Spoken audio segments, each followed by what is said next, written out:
Boa noite a E, todos e a todas. Sejam muito bem-vindos, dando prosseguimento ao nosso ciclo de palestra.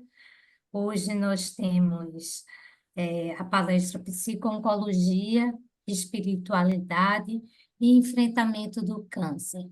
Antes de apresentar a nossa queridíssima convidada, a nossa presidente do GAPAC vai dar uma palavrinha, só um pouco a respeito do GAPAC, para quem não conhece. então, boa noite a todos. Para quem não me conhece, eu sou Rejane. No momento, estou como presidente do Grupo de Apoio e Autoconhecimentos para Pacientes de Câncer, que é o GAPAC, que trata-se de uma associação civil de caráter assistencial, científica e cultural sem fins lucrativos. Então, resumidamente, as atividades do GAPAC, o GAPAC desenvolve atividades na área psicoterápica, então nós temos reuniões de compartilhamento, né, que ocorrem semanalmente. Essas reuniões elas são conduzidas pelo grupo da equipe técnica, pacientes e familiares. No momento, as reuniões de compartilhamento, nós estamos fazendo ela remotamente, mas esperamos, já estamos com a estrutura no GAPAC para que as reuniões ela se dê de forma híbrida, tanto as pessoas que possam estar presencialmente, como outras que estejam em outros locais e queiram participar das reuniões. Então, ela estará aberta, né? Também temos o PAA, né? Nós vamos ter esse programa de autoajuda, de autoconhecimento, avançado de autoconhecimento, que será agora no mês de setembro, certo? Temos o Grupo Fortalecer para as pessoas que já participaram do GAPAC, do PAA, e temos também outras atividades científicas na área da psico-oncologia, temos também atividades sociais e criativas. Então, é uma diversidade de atividades que nós procuramos desenvolver no GAPAC, certo? E, nesse momento, nós estamos aí com esse ciclo de palestra, né, que está sendo coordenado aí por Vânia, que faz parte da nossa equipe técnica, certo? E com a nossa convidada, não é? Aí, Rita de Cássia Macieira. Então, de antemão, eu gostaria de externar, em nome de todos que fazem o GAPAC, a gratidão à Rita por ter aceitado o convite e a todos aqui presentes, não é, que irão participar. E convidaria as pessoas que não conhecem bem o GAPAC de eh, entrar no nosso site, que é gapac.org.br. Lá vocês terão as informações todas para quem quiser ingressar no grupo, está entendendo? As atividades que são desenvolvidas e tudo mais. Então, resumidamente, muito resumidamente, este é o GAPAC. Vou passar agora a palavra para a Vânia, que é a responsável por todas as palestras. Obrigada. Boa noite mais uma vez. Eu esqueci de falar um pequeno detalhe. Minha câmera está com um problema e eu vou ficar hoje só no áudio, certo? Então, hoje temos Rita, a doutora Rita de Cássia Macieira, nossa querida palestrante, que muito nos honra com a sua presença. Ela que é psicóloga, psico-oncologista, professora de pós-graduação em psicossomática do Instituto Jungiano de Ensino e Pesquisa, que foi presidente da Sociedade Brasileira de Psico-Oncologia entre 2008 e 2010, e atualmente ela coordena o Comitê de Equipe Multiprofissional da mesma Sociedade Brasileira de Psico-Oncologia.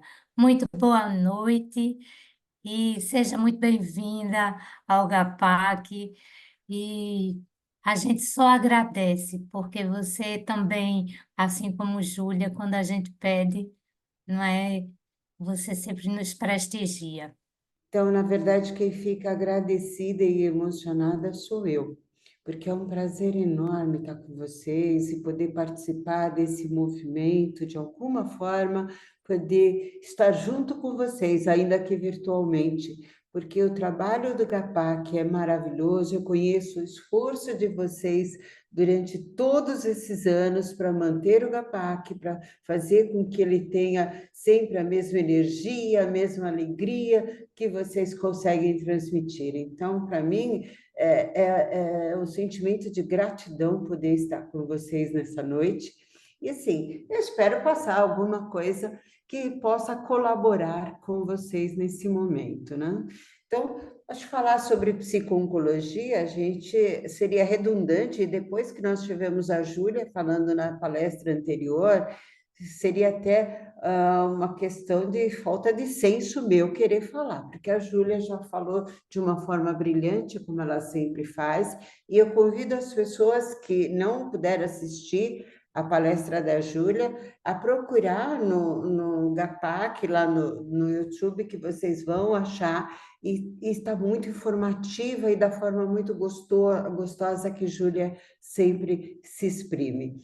Então, nesse momento, eu vou falar de um tema que, para mim, é um tema que vem me acompanhando desde o momento que eu comecei a trabalhar com psico-oncologia, que eu me interessei pela área, e desde 2001, quando eu lancei aí o primeiro livro falando sobre a questão da espiritualidade, da fé, e que naquele momento muitos falavam assim, nossa, a Rita tá maluca, né? Como é que de repente, saindo da psicanálise e começando a falar em fé, em espiritualidade no processo, e vocês foram pessoas que sempre me apoiaram nessa jornada, e por isso é um dever meu estar aqui com vocês, repartindo esse momento e podendo trazer alguma contribuição. Então, eu espero realmente que eu possa colaborar de uma forma assertiva e positiva com vocês. Que bom que estamos podendo ver tua carinha agora, Vânia. Deu um jeitinho aí, né? Então, que bom. Então, assim, gente, eu vou compartilhar a tela e vamos combinar. Eu quero falar um pouco mais, e se em algum momento for muito necessário, passem um chat para quem está coordenando, para pedir para fazer alguma pergunta, para esclarecer alguma coisa, ou tiver alguma dúvida. Se não, eu vou pedir a vocês que deixem para a gente conversar aí depois no final, porque eu não consigo fazer uma aula muito curtinha, uma palestra muito curtinha, e acaba ficando muito grande, e aí a gente pode perder o tempo da apresentação, tá bom? Então, eu vou compartilhar de cara a tela aí com vocês. Então, vamos lá? Todos conseguem ver agora? Então, tá bom. Então, nós vamos falar de psico-oncologia, que é uma área de especialização aí, é uma área que faz a interface entre a oncologia e a psicologia, como definiu a doutora Glória Gimenez, lá no começo da Sociedade Brasileira de Psico-Oncologia, espiritualidade e a questão do enfrentamento do câncer. A primeira coisa que eu gostaria de trazer aí para vocês é que nós pretendemos abordar primeiro o conceito do que é espiritualidade, o que é religião, falar um pouquinho sobre as contribuições das neurociências. Eu me lembro que na palestra anterior teve alguém que até perguntou um pouco sobre neuroteologia. Vamos tentar abordar um pouquinho isso, né? Falar um pouco mais sobre a espiritualidade, aí seus aspectos positivos, negativos, que ela pode influenciar na prevenção e também como ela pode auxiliar a pessoa que está lidando com a doença. Então, são esses os tópicos que eu pretendo abordar com vocês. Acho que a primeira coisa para a gente pensar é que, na verdade, todas as culturas, né, de alguma forma, tiveram interesse na questão de espiritualidade e religiosidade. Então, ao longo do desenvolvimento da humanidade, esse sempre foi um tópico importante para todas as épocas, para todas as culturas.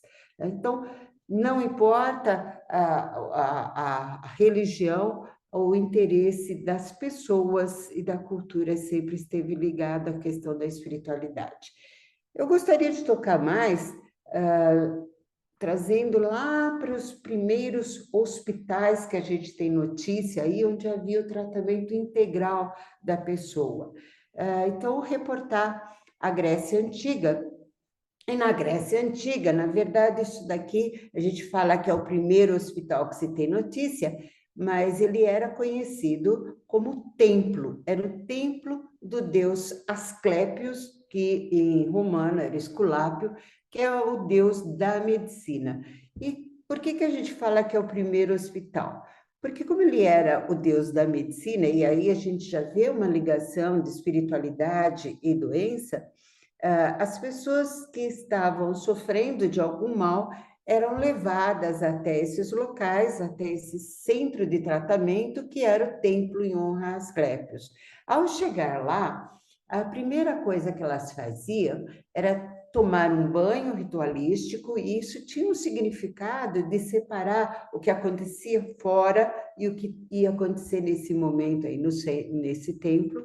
Ela ficava internada nesse templo, então, com a dieta que era possível, com os cuidados médicos possíveis na época, né? Com os exercícios e, muito interessante, com a incubação de sonhos, ou seja, ela era estimulada a falar sobre os seus sonhos. Mas antes que ela ficasse internada, era também perguntado para as pessoas que acompanhavam essa pessoa adoentada, desde quando ela percebia que a doença tinha aparecido nesse companheiro.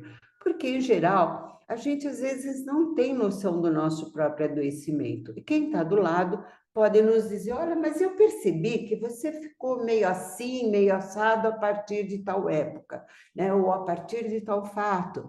Então, essas pessoas, às vezes, nos percebem e podem falar de nós. E isso acontecia lá na Grécia Antiga. Daí, ela dormia lá, no dia seguinte perguntavam para ela: você sonhou? O que você sonhou? Porque eles acreditavam que, de alguma forma, através dos sonhos, ia chegar alguma mensagem dos deuses sobre a doença, sobre o tratamento, sobre o significado do adoecimento naquele momento de vida. Então, por que a gente fala que era um hospital de tratamento integral? Porque vocês veem, havia os cuidados físicos para o corpo, desde alimentação, exercícios, meditação, nutrição, a medicação possível, como também agregava aqueles que acompanhavam, então os familiares, os amigos, e a questão dessa conversa do significado da doença através da forma como era vista a espiritualidade, então através da fala dos deuses pelos sonhos. Então, muito bem, nós saímos então de uma época onde o tratamento era integral. Mas aí o que aconteceu? Com o passar do tempo, houve uma separação de corpo e espírito. E daí que os médicos cuidavam do corpo, mas não podiam abrir esse corpo, estudar esse corpo, porque o corpo era templo da alma e a alma dizia respeito à igreja. E as coisas do espírito, quem cuidava era a igreja. Então, durante muito tempo, durante muitos séculos, houve essa separatividade de corpo e alma. Depois, na evolução, aí, na progressão da ciência, o que nós vimos é que começou um predomínio das coisas ditas científicas, né? Então, descobriu-se os vírus, as bactérias, e aí o melhor funcionamento deste corpo. E como consequência também houve uma compartimentação desse ser humano. E hoje a gente brinca até em psico-oncologia que daqui a pouco vai ter uma mastologista da mama direita e uma mastologista da mama esquerda, porque elas são diferentes, né, de tamanha divisão. E isso fez com que esse homem fosse visto de uma forma extremamente fragmentada. E a alma, então, né? A psicologia, que na verdade o significado da palavra psicologia, estudo da alma, não é estudo da mente, durante algum tempo, principalmente no começo do século XX, ela passou a ser quase um estudo da mente, né? Até que chegaram aí outros que foram trazendo que, peraí, principalmente Jung, que a gente traz, o mestre Jung, a questão da alma, a alma que fala. Mas, de qualquer forma, nós estamos num outro momento hoje, onde, de novo, é possível olhar esse ser de uma forma integral. Embora o conhecimento a partir da evolução da ciência ficou tão gigantesco que não é possível um só deter todo esse conhecimento. E aí a gente tem que trabalhar sempre em equipes multiprofissionais e multidisciplinares, né? Então, o que aconteceu é que as concepções de saúde e doença se ampliaram bastante e agora voltou a se incluir as dimensões sociais, humanas, existenciais, espirituais, e isso de forma a dar um atendimento integral para o ser humano e para o ser humano doente. Mas mais do que isso, a gente lembrar que esse ser que é biopsíquico, sócio-espiritual, ele é uma unidade, ele é único, e ele é da sua forma singular de existir. E essa forma singular de existir também faz com que o seu adoecimento tenha características próprias. Então, o que nós temos hoje, né? Nós falamos de uma unidade biopsicossocial e espiritual. Nessa unidade, então, tem influências biológicas, da genética, da anatomia, fisiologia, os comportamentais, né? A dimensão comportamental, então, a nutrição, atividades físicas, o estilo de vida, a questão das patogenias, né? Os germes, as toxinas, os vírus que de repente podem incidir sobre esse corpo, assim como ele não existe sozinho, ele tem as suas relações sociais, a sua dimensão social, através da família, do trabalho, das amizades. E é lógico, ele tem também a sua dimensão espiritual. Então, do que nós estamos falando agora?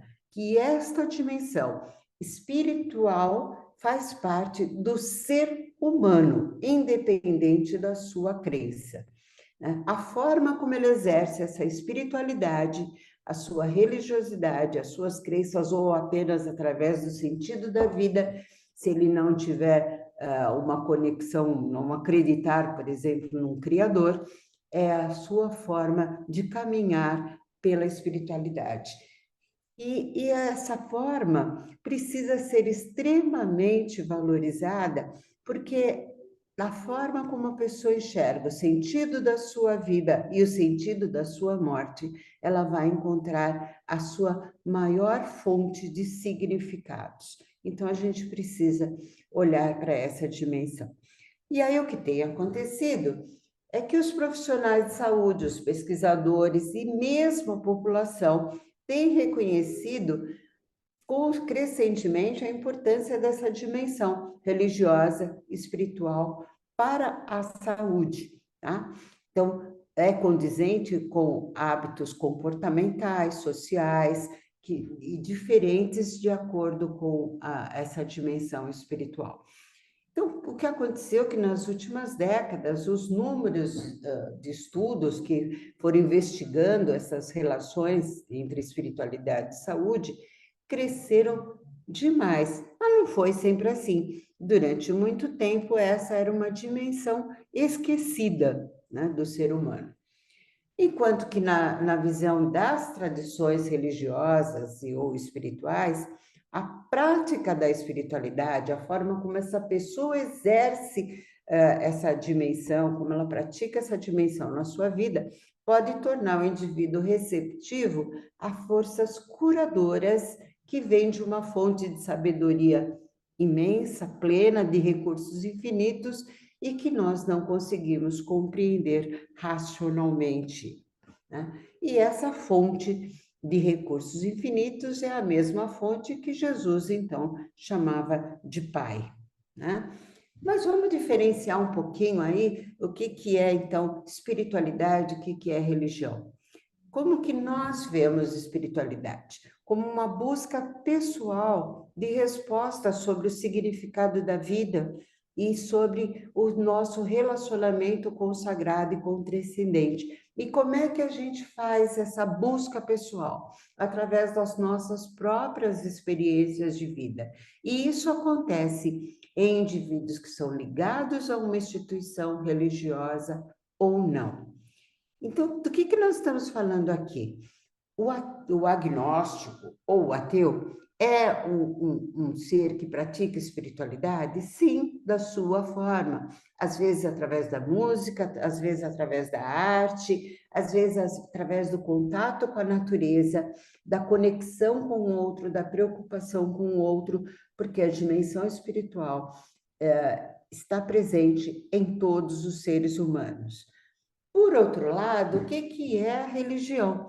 A religião é um sistema de crenças, são várias religiões, práticas, rituais, símbolos que são projetados para que esta pessoa possa facilitar, entrar em contato com o sagrado ou o transcendente. Então, a religião é um dos caminhos para que a pessoa possa entrar em contato com o seu lado espiritual, com a sua dimensão espiritual. Um caminho, mas não é preciso este caminho ou um caminho é mais certo do que o outro. O importante é a prática da espiritualidade no sentido de dimensão de cada ser humano. E na prática clínica, como é que isso aconteceu? É muito interessante porque, na verdade, não é de hoje, né? William James, então, foi um filósofo, psicólogo, né, americano, já em 1901, 1902, ele já começou a lançar um monte de artigos sobre experiências religiosas. E ele fazia, então, uma análise psicológica dos estados mentais e fenômenos da experiência religiosa, né? E aí ele dava as palestras e ele questionava o que era a natureza da religião e criticava bastante a negligência da ciência da época no estudo acadêmico sobre esses fenômenos religiosos, sobre a experiência religiosa. E ele dizia que estudar religiosidade é ter uma visão mais ampla, não significa que é ingênuo, né? E ele lançou o livro Variedades das Experiências Religiosas em 1902. Nós estamos falando hoje da importância da espiritualidade no enfrentamento do câncer e nós estamos em 2024, ou seja, faz mais de 120 anos que o William James já falou sobre essa questão. Sir William Osler, também no jornal britânico, em 1910, falando sobre espiritualidade e prática clínica, ele disse que nada na vida é mais maravilhoso do que a fé. É uma grande força em movimento que não podemos nem pesar na balança, nem testar no cadinho. Olha que interessante, né? Quer dizer, não vai testar a fé cientificamente, não vai pesar na balança, não vai testar no cadinho. Misteriosa, indefinível, conhecida apenas por seus efeitos, a fé derrama um fluxo inesgotável de energia, enquanto não diminui nem jota o til de sua potência. 1910, né? Então, bastante tempo já aliando. Mas, durante muito tempo, e infelizmente, meu querido Dr. Freud colaborou com isso de alguma forma, quando ele disse que Deus era uma criação humana para lidar com o seu medo da morte, né? Embora quem lê Freud vai perceber que ele exercia muito e que ele tinha uma noção muito grande desse sentido de espiritualidade, né? Mas muito sobre influência aí da psicanálise e também da comportamental, behaviorista, o que aconteceu é que muito poucos estudos que envolviam espiritualidade, religiosidade e psicoterapia existiram até 2002, né? Embora a gente tenha aí um outro grande mestre, Jung, que já trouxe de novo a questão de que psicologia é estudo da alma. E ele já dizia, olha, conheça todas as teorias, domine todas as técnicas, mas quando você tocar uma alma humana, seja apenas uma outra alma humana. Ou seja, relacione-se nas suas dimensões humanas, não apenas nas suas dimensões cognitivas, né? Outro grande para mim, considero maravilhoso, aí foi Viktor Frankl. A história do Viktor Frankl é maravilhosa. Ele é um médico judeu preso num campo de concentração e ele percebeu lá no campo que as pessoas que tinham sentido para a vida, que tinham significado para viver, elas conseguiam resistir muito mais a tudo que acontecia. Ele próprio tinha um significado muito grande e fez bastante, né? E ele dizia que a espiritualidade ela não pode ser esquecida, pois é ela que nos faz humanos, né? E que a gente lida assim com o sofrimento, mas não é o sofrimento que destrói o homem. O que destrói é sofrer sem sentido. Então nós precisamos encontrar algum sentido para aquilo que a gente está passando no momento. Aí é possível suportar de uma outra forma, né? Sabendo que passaremos para o momento seguinte. E ele dizia, e essa eu acho maravilhosa, que o homem pode perder tudo salvo uma coisa, a última das liberdades humanas, que é escolher a atitude pessoal que ele deve adotar frente ao destino para decidir o seu próprio caminho, né? Maravilhoso. Viktor Frankl criou a logoterapia. Nós tivemos colegas muito fantásticos da logoterapia trabalhando conosco, inclusive no Memorial Hospital, William Breitbart, que compareceu no congresso da SBPO em 2002, né, falando sobre a questão do sentido da vida e dizendo que nunca é tarde para buscar o sentido da vida. Por isso, com base na logoterapia de Viktor Frankl, foi criada uma terapia para final de vida, que é uma terapia centrada no sentido, né? Mesmo com a pessoa nos últimos dias de vida, encontrar o que deu sentido, o que deu sabor, e a pessoa perceber que ela cresceu, que ela evoluiu no seu próprio caminhar. Outro grande aí da psicologia que foi trazendo a espiritualidade de volta, né, para esse campo da psicologia é Abraham Maslow, que infelizmente ele acaba sendo conhecido muito mais pela pirâmide das necessidades na administração e economia do que na própria psicologia, mas ele é o responsável pelo nascimento da psicologia transpessoal, né? E o Maslow acreditava que vivenciar esse aspecto transcendente era importante e crucial para trazer sentido às nossas vidas. E dizia que sem esse aspecto, a gente fica doente, nihilista, egoísta, violento, vazio de esperança e apático frente à vida. Ele brincava até com a questão da psicologia e da psicanálise, ele dizia assim, olha, a psicanálise é o melhor método para tratar a doença, né? Doença psicológica. Falou, mas o ser humano não é só doença. Ainda que ele esteja doente, ele tem um lado saudável muito grande, e é nesse lado que a gente deve focar a nossa forma de olhar esse ser. Com base nisso, hoje tem inclusive se falando aí da psicologia positiva e etc. Eu fico no meio termo, acho que é importante a psicologia positiva, mas acho que não basta também pôr band-aid em cima de ferida, nós precisamos abrir e tratá-las, né? Acho que tem um meio termo, tá? De qualquer forma, hoje o que nós temos é que a psicoterapia deve voltar-se para os clientes e os respectivos sistemas de crenças para potencializar as capacidades desta pessoa. Então, apoiar-se também nesse sistema de crença e no seu lado saudável, né, como recurso de crescimento. Mas os psicoterapeutas precisam estar confortáveis para conversar com essas pessoas sobre as questões existenciais e espirituais. E aí é uma outra questão que a gente vem levantando bastante.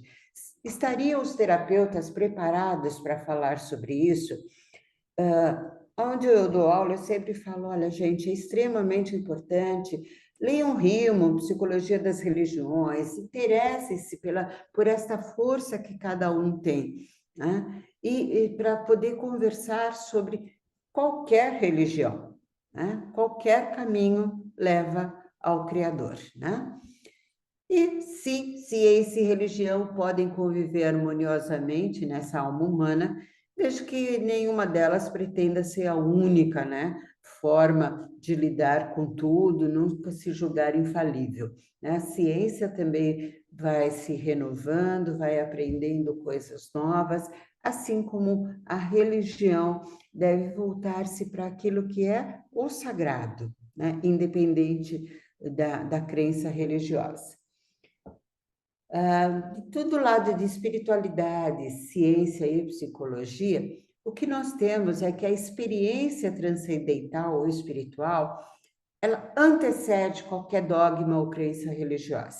E que essa dimensão espiritual do ser humano, ela pode favorecer os valores positivos e que resgatar essa dimensão superior e o que é sagrado para cada um deve ser uma das tarefas da psicologia em qualquer das suas áreas de atuação.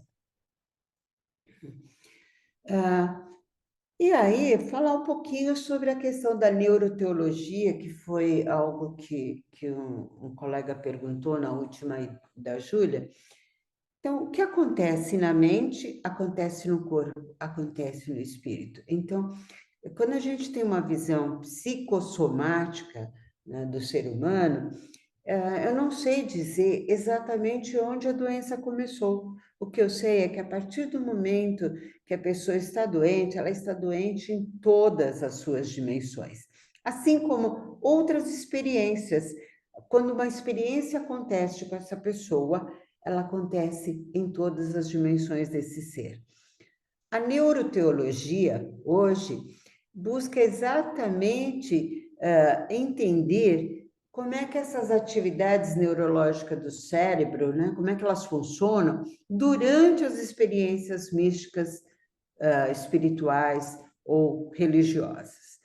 Então, são ciências cerebrais voltadas aí para entendimento do cérebro, que procura examinar qual que é a base neurológica dos aspectos da experiência espiritual religiosa. E aí ela acaba gerando algumas controvérsias, porque acaba pressupondo que todas as experiências espirituais são resultados de impulsos neurais ou de padrões cerebrais, em vez de olhar como isso também resulta num impulso neural ou cerebral. Mas reduzir a experiência religiosa apenas aquilo que acontece no cérebro é não perceber o caráter noético da própria experiência religiosa. Um dos primeiros que a gente admira muito aí a falar sobre esses correlatos da experiência religiosa e da neuroteologia, hoje tem muitos estudiosos a respeito, mas eu gosto muito do Andrew Newber. O Andrew Newber, em acho que 2001, 2002, ele escreveu um livro que chamava-se Por que Deus Não Vai Embora? Né? Era uma pergunta, né? Então, apesar de todo o avanço da ciência, por que a gente tem essa noção de Deus? Por que a gente pratica essa forma de vida, essa forma de crença? Né? Então, era a pergunta dele. E o que ele fez foi, através de PET scan, né, trazer imagens do cérebro. Então, se vocês veem aqui, olha, na imagem à esquerda, né, do vídeo aí, um indivíduo que está desperto nas suas atividades normais, né? Então, a percussão sanguínea está acontecendo mais ou menos de forma igual em todas as partes aí do cérebro. Já a imagem da direita, ela é registrada quando o indivíduo está em profunda meditação ou em oração, e aí mostra uma redução de atividade no lóbulo parietal, né? E está demarcado aí por essa área aqui mais em amarelo. E essa área é a área que controla essa orientação espaço-temporal, que é responsável pela dissolução aí do eu e da atemporalidade na experiência religiosa. Parece que daí esse limite entre o eu e o outro some, né? Quando não tem esse fluxo sanguíneo aí nesse lóbulo parietal, né? Que o Andrew Newberg disse aí, né? São palavras dele. Quando a pessoa sente que a oração está quase tomando conta dela, por assim dizer, a atividade do lobo frontal realmente diminui, né? O lobo frontal, então significa não está criando nada naquele momento. Então, isso o indivíduo relata sentir que não são eles que estão gerando essa experiência, mas é uma experiência externa que está se passando com ele. Então, não é ele que está criando, é como se essa experiência tivesse vindo a ele, né? E ele diz que uma atividade do lobo parietal, então, onde nós vimos aquela parte mais amarela aí da imagem, é uma área que recebe informação sensorial do corpo e cria essa representação visual do corpo. Quando essa diminuição de atividade no lóbulo parietal, isso pode explicar os sentimentos de transcendência que são reportados por quem reza profundamente. Ou seja, essa área não está mais demarcada, não está mais rigidamente separada. Então, palavras do Andrew Newberg, que é um neurocientista, à medida que a atividade nessa área diminui, perdemos o senso do eu individual e temos esse senso de unidade e de conexão. Vocês veem, tudo isso é muito lindo, só não podemos reduzir apenas a uma atividade cerebral, né? Esse livro do André Newberg é bastante interessante, que ele fala sobre os princípios da neuroteologia, e ele chegou à conclusão, e isso eu acho mais importante, vocês veem que no livro dele aqui tem vários símbolos religiosos diferentes, né?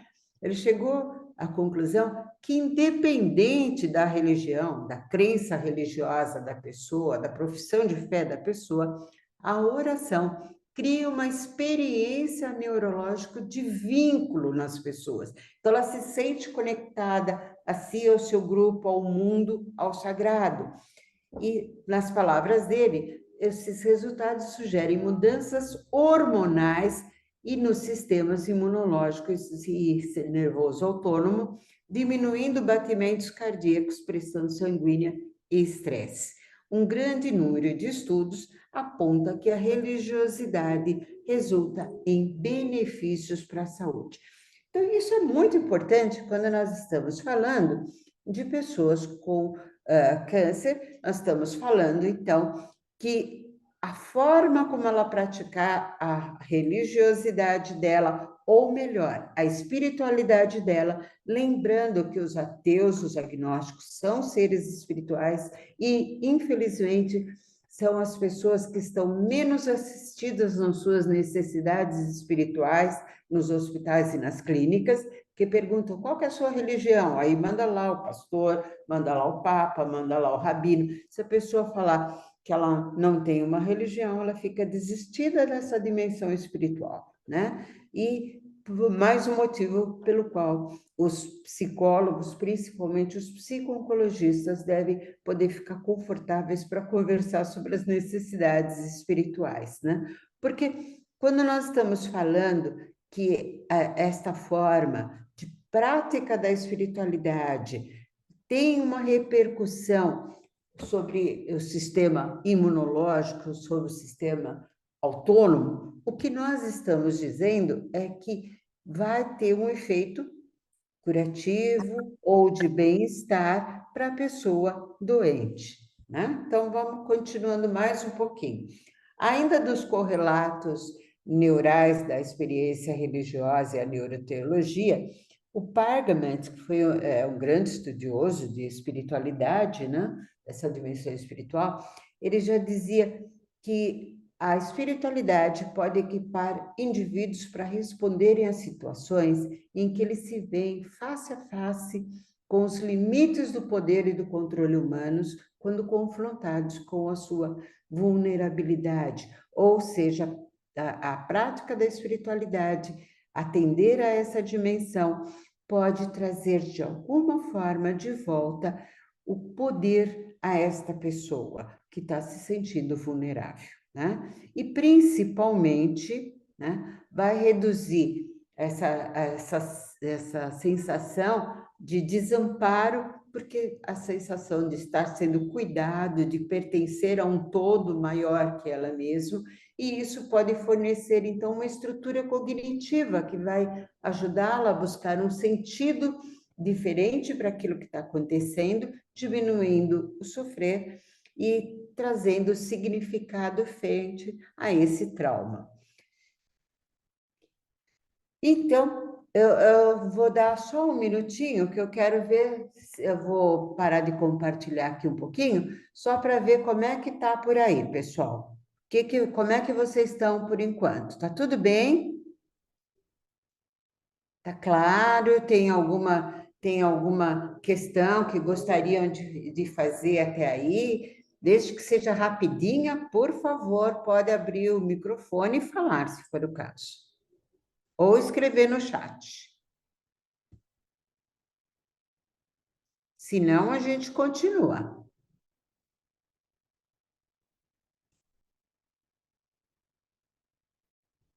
Ninguém quer fazer nenhuma pergunta agora? Então, tá bom. Podemos continuar? Todos bem? Querem se mexer um pouquinho, fazer um movimento diferente ou tá tudo bem? Isso, Madá. Muito bom, Madá.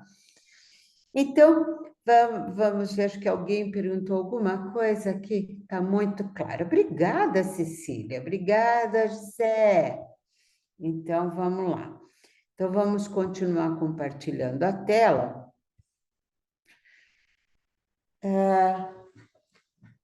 Esta foi uma questão que eu venho também desenvolvendo há bastante tempo. Por que a gente pode considerar o câncer como um estressor traumático? Não é apenas uma doença, é um estressor traumático, né? Ele causa uma dor, um sofrimento, um trauma. Às vezes, em psicologia, quando a gente fala um trauma, as pessoas acham que são aquelas feridas antigas não cicatrizadas. Eu olho mais aí para o sentido médico, né? Um trauma é um machucado, né? Então, o câncer ele tem essa possibilidade de doer, de machucar, né? O contato com esse adoecimento severo e que leva, sim, a ideias de morte, de sofrimento, de dor, porque nós ainda temos muito desse estigma do câncer, né?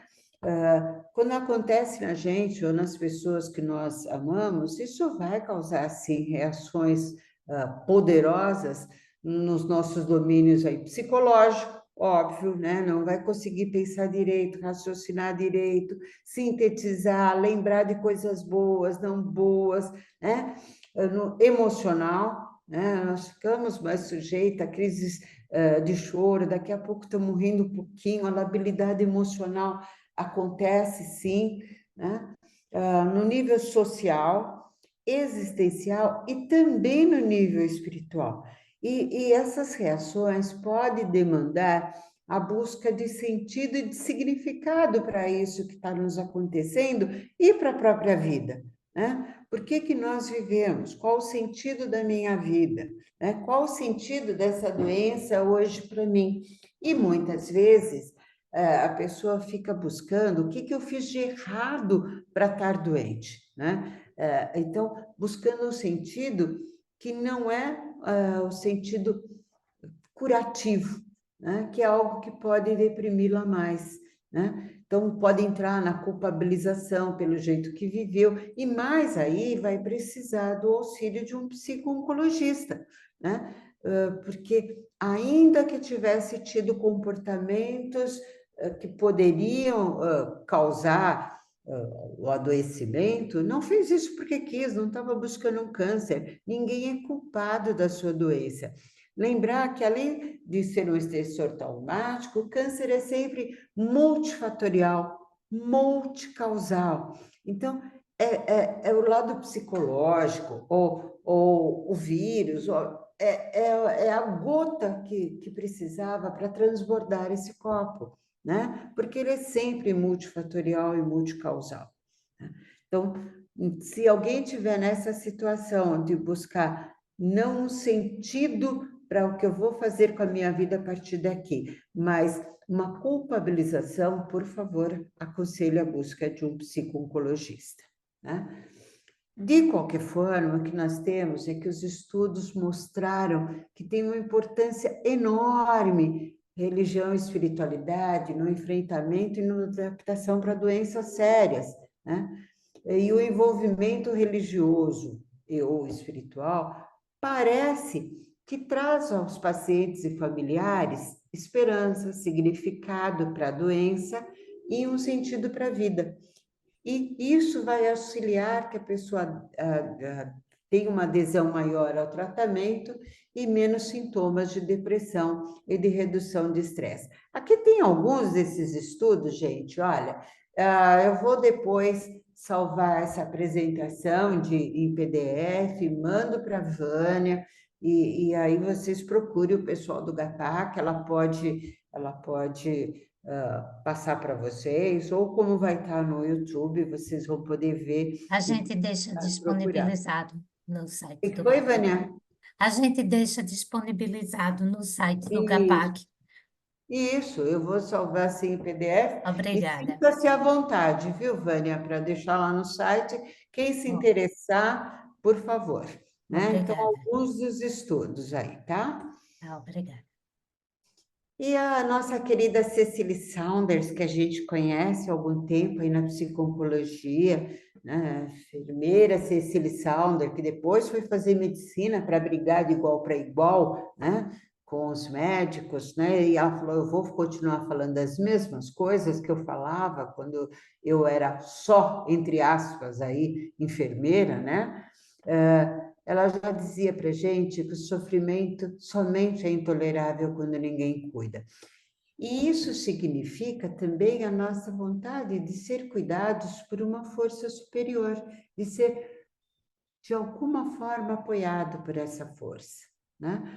Por isso, assim, conhecer as tradições religiosas e entender esse papel de espiritualidade no tratamento pode ajudar também os profissionais de saúde, né? Vai ajudar que tenha menos conflitos nas tomadas de decisões da equipe médica e o paciente, no diálogo com os pacientes e familiares sobre as preocupações e medos.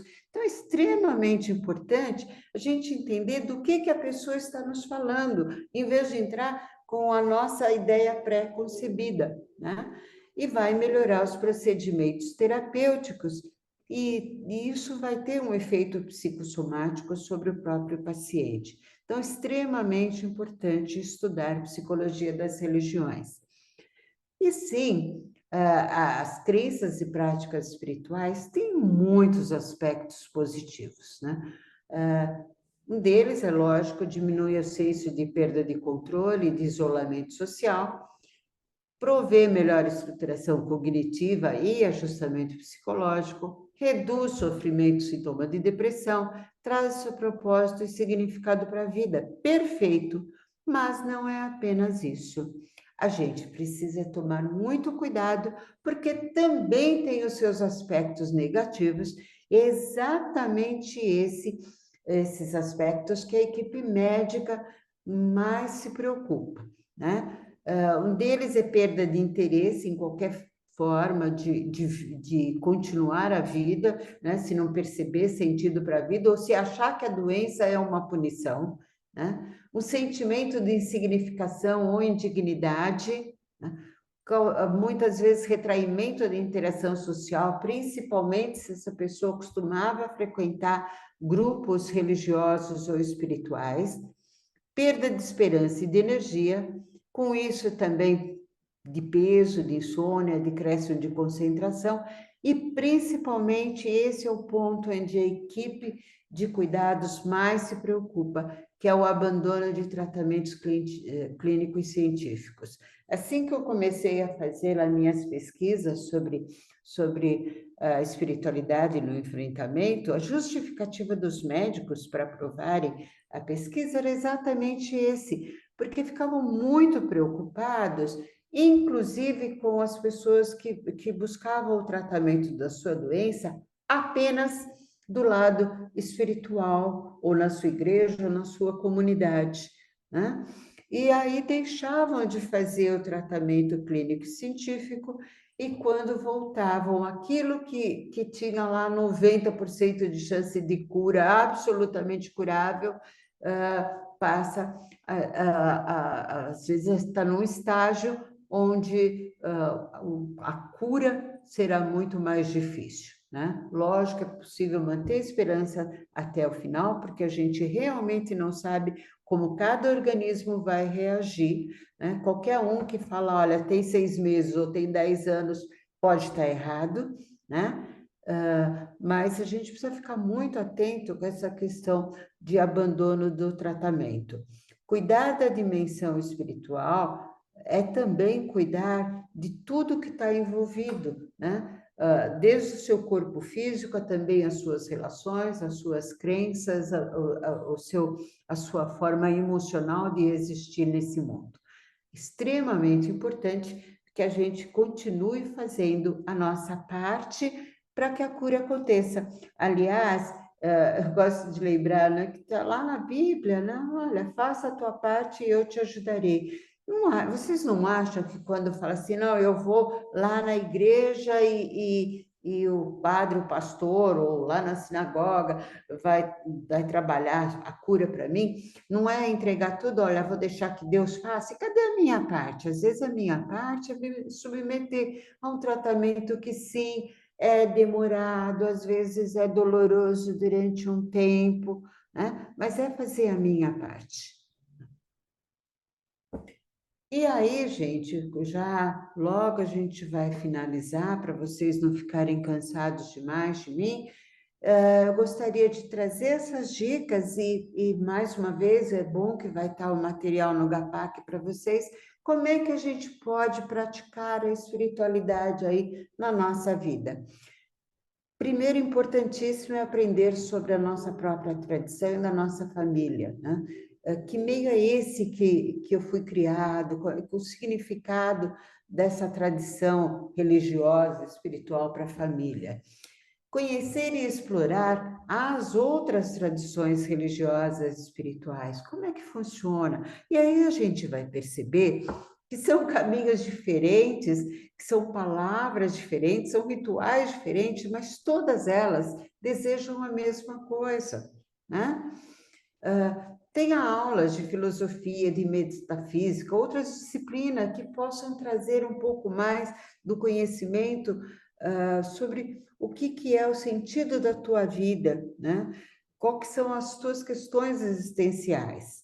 Olhe para a natureza e para as pessoas que estão ao seu redor, para as coisas que estão ao seu redor. Observe, né?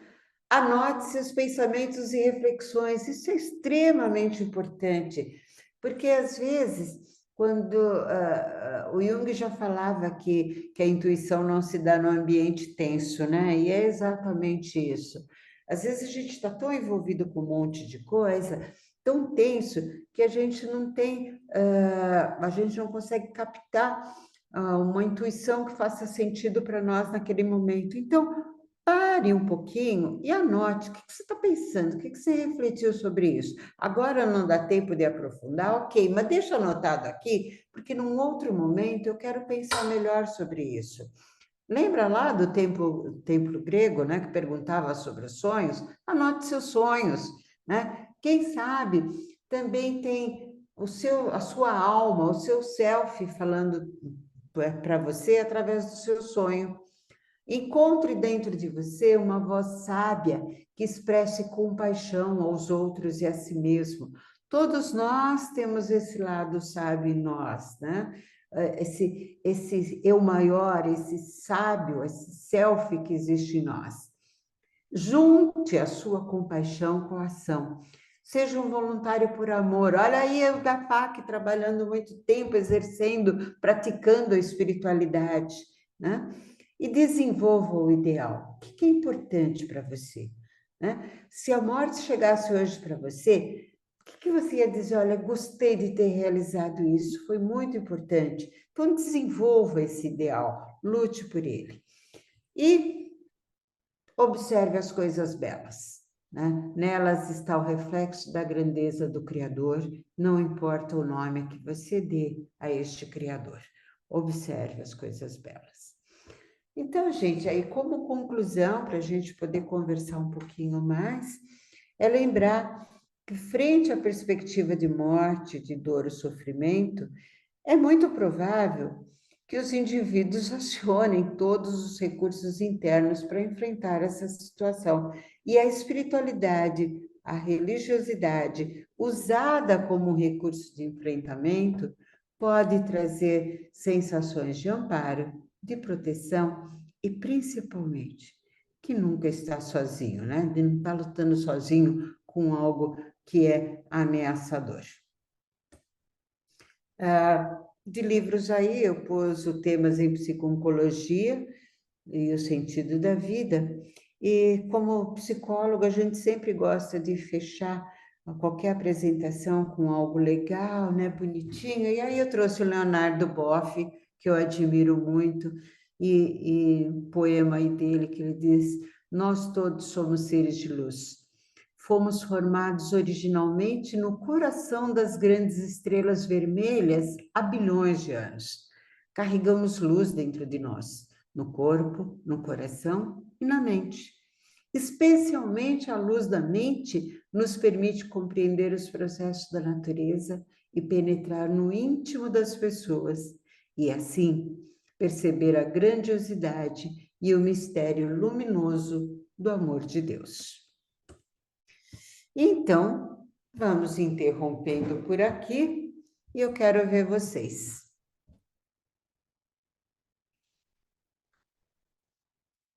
Cumpriu o horário, hein, gente? É isso que eu ia dizer, arrisca. Coube direitinho, encaixou ali na hora. E aí, estou disponível se eu puder colaborar, tirar alguma dúvida, ou para ouvir vocês. De repente, vocês têm coisas muito interessantes para acrescentar nesse encontro, né? Estamos aqui também para aprender. Vamos lá? Rita, Oi, eu sou a Marili, Maria. aparecendo o rostinho, que pena. É, me perdoa que eu não sei o que aconteceu, a minha câmera travou. Eu amei aqui, queria dizer isso para você. Foi muito interessante te ouvir. Acredito muito em tudo que você trouxe também. Eu tenho uma dúvida, que eu acho que tudo isso que você falou já é resposta, mas de repente você tem algo mais.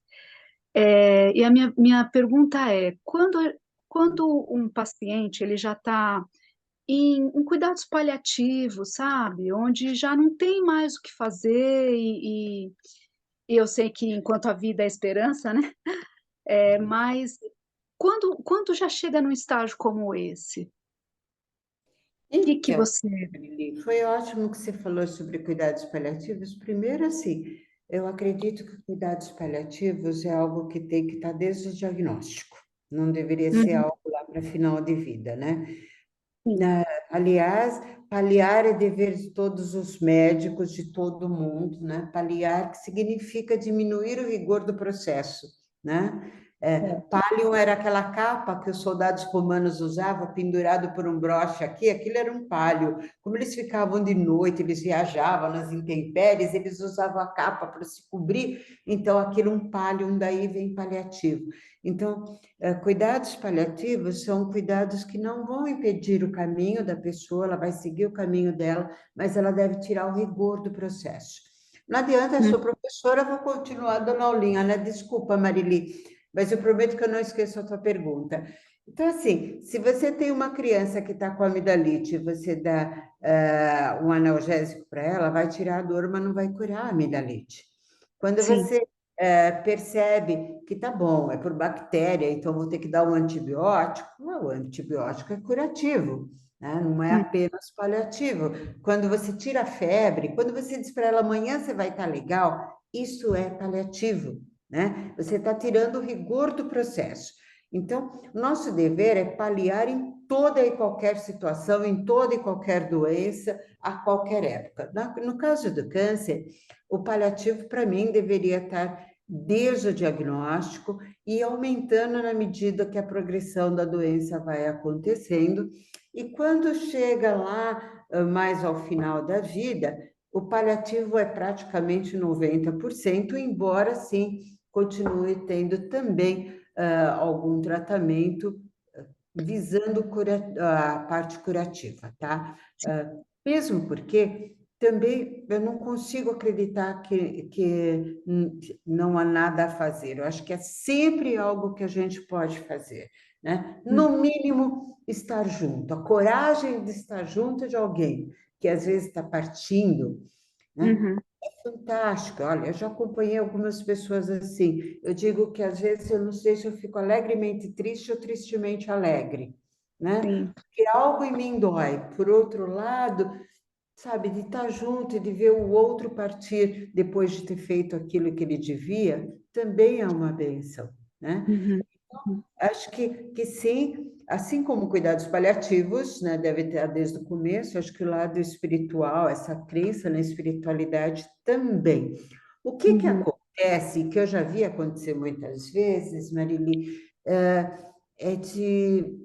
das pessoas que estão ao redor de alguém que está doente, até ter medo de falar de espiritualidade, com medo que a pessoa vai interpretar do tipo, olha, falar de cuidado paliativo ou de espiritualidade está dizendo que eu vou morrer, né? Quando não Uhum. é isso.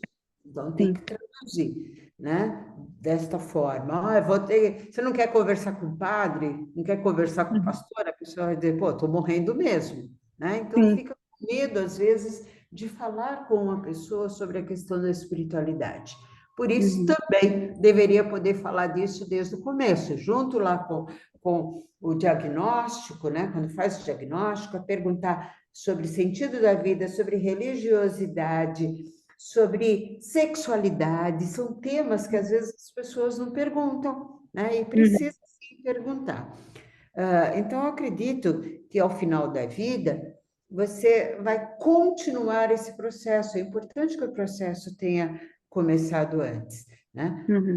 E no final da vida, por isso que eu falei da logoterapia, do Viktor Frankl, se não foi trabalhado antes, o que eles fazem é que em 5 sessões ao final da vida se trabalha o sentido e significado da vida, né? Uhum. Para que a pessoa perceba, assim, que ela está em crescimento e que ela continue em crescimento até o último momento da vida dela, né? Uhum.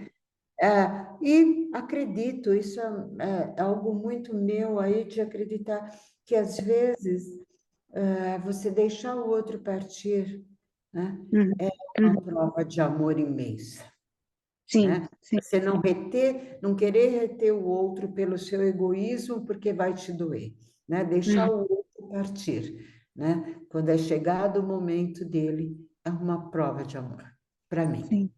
né? Sim. Respondi, Marilia, está faltando alguma coisa?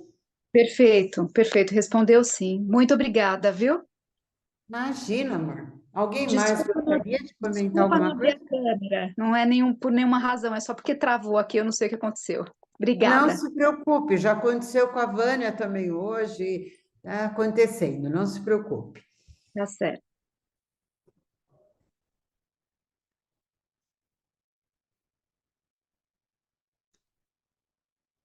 Alguém mais gostaria de Eu, compartilhar uma experiência ou eu perguntar? queria Ah, falar. dá. Fala, minha Madalena querida. Não, eu queria primeiro parabenizar a Rita pela brilhante palestra, não é? E quando fala desse tema de espiritualidade, que agora vem a questão da partida, não é? Do momento de partida, eu vejo sempre o seguinte: todos nós, muitas vezes, não curamos o corpo, mas curamos a alma, porque eu acho que esse é o sentido que a gente tem. Porque muitas vezes diz assim, fulano está partindo do ponto de vista físico, mas espiritualmente ele enriqueceu e vai sair enriquecido desse momento que ele viveu aqui nesse planeta Terra. Então, eu vejo dessa forma. Queria te parabenizar, Rita, porque realmente foi uma palestra brilhante sua aqui hoje e eu continuo aprendendo, como aprendi com o GAPAC, aprendi com todos vocês, continuo aprendendo ainda e tenho certeza que a cura vem, muitas vezes não vem a cura do corpo, mas vem a cura do espírito e da alma. É por aí. Muito obrigada. É verdade, Mada. Como eu vejo, também falei, eu não sei de onde apareceu a doença, né? De repente, em algum nível ela apareceu, mas ela vai atingir o ser humano integral, né? Corpo, mente, espírito, social e tal. A cura também. Às vezes ela vem num outro nível e às vezes não dá tempo de chegar no corpo físico, mesmo porque nós somos seres mortais, nós vamos morrer de alguma coisa. E assim, eu já vi, já acompanhei pessoas no momento de morte e que você via que ela estava absolutamente curada do ponto de vista relacional, emocional, né? A cura não chegou ao corpo, né? Uhum. E sim, eu acho que é possível morrer curado, né? E aliás, é essa cura que importa, né? Nós queremos a outra sim, mas é essa que importa, Claro. né? Carmelina, amada, fala, meu bem. Então, boa noite a você e a todos, todas. Eu agradeço imensamente sua palestra. Quero te dizer que você é minha influenciadora. Se hoje eu estou na área da psico-oncologia, pode ter certeza que você foi a minha inspiradora e que, assim, a cada palestra sua, a cada aula, eu aprendo mais e mais, e na medida das minhas potencialidades, eu coloco, manifesto, né, no trabalho. Então, assim, muito, muito obrigada. E você mesma sabe, né, que eu já passei por esse processo de acompanhar a mãe com esse problema, marido. Então, assim, tudo que você falou me remeteu a esses amados, mas como você mesmo diz, né? Acabou de dizer, né? Vamos permitir que eles também possam ir em paz, né? E só assim mesmo que a gente acaba ficando em paz. Então, agradeço muito, tá bom? Super beijo no Ah, seu coração e parabéns, porque eu aprendo muito com você. posso compartilhar uma coisa da nossa vivência sem ser fofoca com o grupo? Pode, pode. Eu me lembro quando a Carmelina começou a aprender psico-oncologia, ela chegou um dia para mim e falou assim: Rita, eu acho que eu não vou dar conta, eu sofro muito, né? E aí eu disse para ela: o dia que você parar de sofrer, pare de trabalhar, porque você não vai ter mais nada para oferecer, né?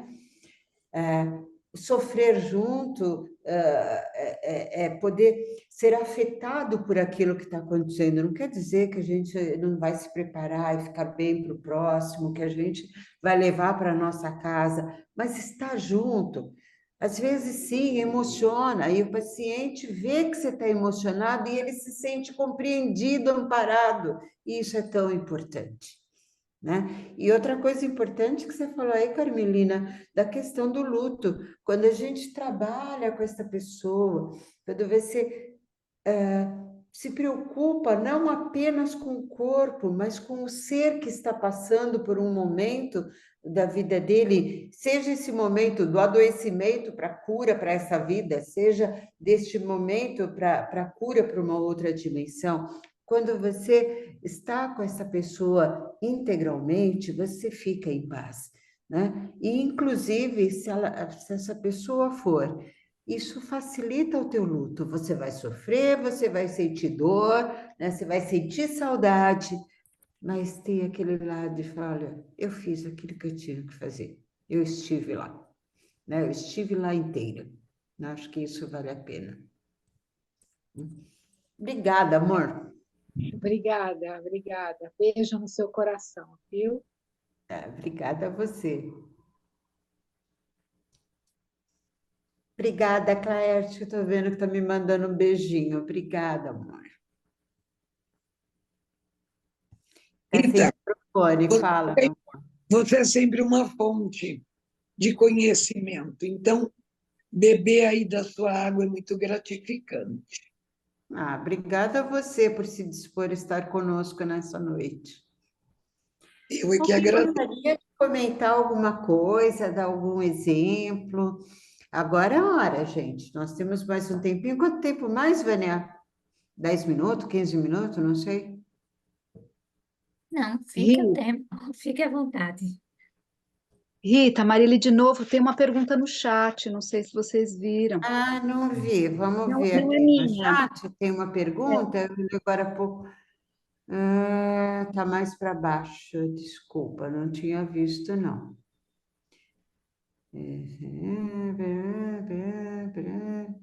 Também não estou vendo, não. Tem uma pergunta de Claerte. Como Como justifica justifica o câncer infantil? Gente, nenhum câncer a gente justifica, né? Aliás, eu espero não ter passado por aí que o câncer é culpa de alguma coisa ou até do lado espiritual. Não, não é isso. Ele é multifatorial, sim. Acho que não tem uma justificativa, ele acontece, né? De novo, quem pecou ele, foi os pais? Não, não sei, né? De repente está ali uma informação genética, de repente foi algo que aconteceu. Não há justificativa, e do nosso ponto de vista humano, é revoltante perceber uma criança com câncer, né? Mas se a gente usar essa nossa revolta para auxiliar, né? Para amparar, para transformar em força, né? Lembrando que o câncer infantil, sim, não tem justificativa, mas ele tem uma chance de cura enorme. Assim que eu comecei a trabalhar com psico-oncologia, principalmente os linfomas, as leucemias eram as mais comuns, tinham cancerócitos também, incidência grande em criança, mas o básico era as leucemias, são os que mais tinham. E a gente estava beirando ali os 70% de chance de cura, você falava, puxa, tem 70% de chance de cura, né? Hoje nós estamos com mais de 90%, então tem avançado bastante. Antigamente, havia os tratamentos mesmo curativos, às vezes deixavam sequelas maiores. Hoje não, hoje as sequelas são muito pequenas, né? Antigamente tinha mais um segundo câncer, hoje espera-se, né? Os que estão passando por tratamento hoje não tenham um segundo câncer, em virtude inclusive dos tratamentos. Então, hoje o que nós temos, sim, é um índice grande de cura. Mas isso não significa, e essa coisa de porcentagem aí é algo que também me pega bastante, né? A pessoa tem 1% de chance de cura. Se ela for um dos 99, ela não tem 1% de chance de cura, ela tem 100%. Se ela for esse único, ela não tem nada, né, de chance. Então, a gente não sabe, né, a questão de porcentagem de chance de cura ou não, né? De qualquer forma, o que nós temos sempre é que amparar estas pessoas é muito importante. Eu me lembro de uma amiga, com certeza as meninas aí do GAPAC lembram também, da Elizabeth do Vale, uma amiga querida, né? trabalhava conosco na psico-oncologia, professora da USP de Ribeirão Preto, e uma vez ela contou uma história bem bonitinha, que ela falando sobre uma criança com câncer que tinha uma leucemia, naquela época devia ser 2005, 2006, por aí, e que tinha todas as condições de evoluir bem, mas naquele caso não estava evoluindo, né? E um dia ela chegou, essa criança tinha feito um desenho, e era um desenho de um homem com roupa vermelha e azul, né? E no lugar de braços tinha asas, né? Então ela perguntou para ele, e embaixo desse anjo tinha um quadrado, assim, com umas janelinhas, né? Um prédio. Ela perguntou para ele o que que era aquele desenho. E ele falou assim: olha, esse aqui é o super anjo. Esse aqui sou eu depois que eu morrer, que eu vou ficar aqui em cima do hospital cuidando das outras criancinhas. Então, veja, de que cura que nós estamos falando? Essa criança estava curada.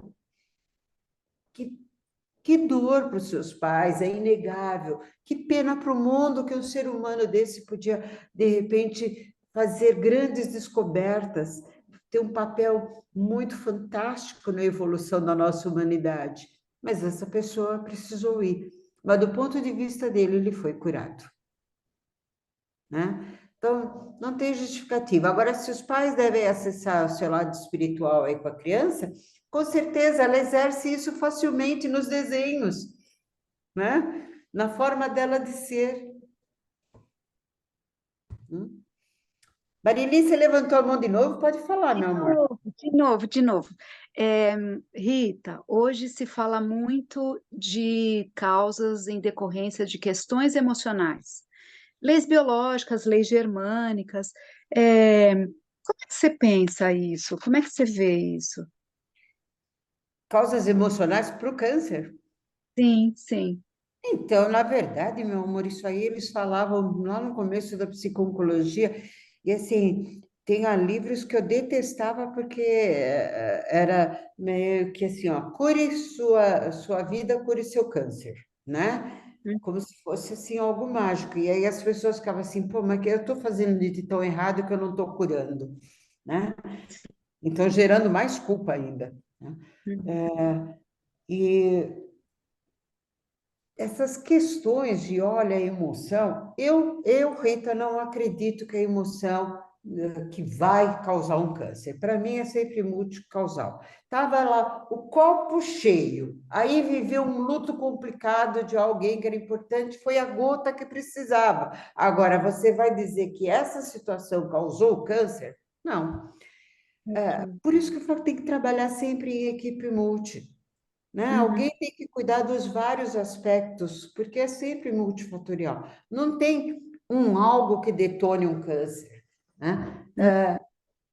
Nós temos um exemplo na psico-oncologia, é uma autora que a gente gosta muito, que eu aconselho, quem nunca leu, leia, Elizabeth Kubler-Ross. O livro dela, A Roda da Vida, a biografia dela contada por ela, é lindíssimo, vale a pena. Elizabeth Kubler-Ross fumava 4 maços de cigarro por dia e morreu com mais de 90 anos. Faz bem fumar? Não. O cigarro, e hoje acho que é o Dia Mundial de Combate ao Fumo, coisa assim, pode auxiliar, pode ser mais uma gota, mais uma parte para encher o copo? Sim, né? Isso não quer dizer que foi isso que causou. Tem pessoas que nunca fumaram e que tiveram câncer de pulmão. Então, gente, não tem uma única causa, sabe? Não tem.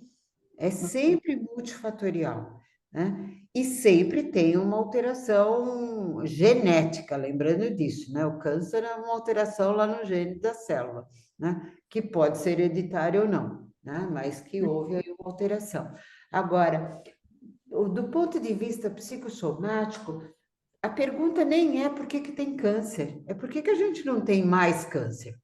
Porque desde o momento que óvulos e espermatozoides se cruzaram, né, e foram começando a reprodução celular, algumas células estavam com defeito, e o sistema imunológico já ali presente, essa inteligência que circula no corpo inteiro, foi afastando, foi neutralizando essas células. A nossa vida inteira nós formamos células que poderiam ter defeito e ser um câncer. Então a pergunta não é por que que a gente tem tanto, é por que que a gente não tem tanto. Esse sistema funciona de uma forma maravilhosa e de repente por motivos que nem sempre a gente pode controlar, que pode ser um trauma, pode ser uma exposição a um vírus, pode ser, né, alguma outra situação, esse sistema deixa de funcionar e a doença aparece, né? Para mim, eu não consigo olhar de uma forma só, né? Para mim é sempre essa multidão aí, né, de fatos. Ok. Obrigada, querida. Muito obrigada. Obrigada a você. Gente,